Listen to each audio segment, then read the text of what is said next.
Buenos días chicos, en esta hora vamos a ver lo que es un máximo y un mínimo, mm, relacionado a una función polinomial de la forma a subíndice n x a la n más a subíndice n menos 1 por x a la n menos 1.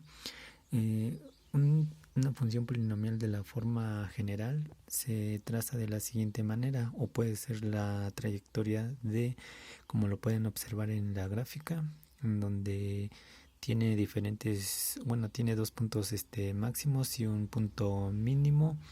Se observan en las curvas donde empieza a crecer y luego vuelve a decrecer. Ese es un punto máximo, y un punto mínimo es donde va creciendo en la parte izquierda y después vuelve a crecer en la parte derecha.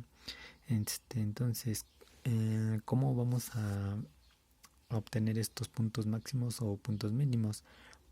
Para identificar estos puntos máximos o estos puntos mínimos necesitamos encontrar el punto crítico. El punto crítico se encuentra entre un intervalo a, b, donde a y b tengan o contengan al número c o al punto c, ¿sí? Si en el punto c encontramos al punto máximo, entonces quiere decir que c debe ser mayor que a y c debe de ser menor que b. Y esto lo tenemos que comprobar en la función. Al evaluar nosotros nuestra función en a, nos debe de dar un número menor a la función evaluada en c. Y también cuando evaluamos nosotros en b, nos debe de dar un valor menor a nuestro punto crítico f de c evaluado en nuestra función debe ser mayor a f de a. Si cumple estas dos condiciones, entonces quiere decir que c es un punto máximo, ¿sí? Para un punto mínimo es prácticamente lo mismo. En este caso solamente se invierten las desigualdades. Por ejemplo, en el intervalo de a a b tenemos un punto mínimo que sería c. Entonces, en este caso, c debe de cumplir la primera condición, que c debe de ser mayor que a, y c al mismo tiempo c debe de ser menor que b.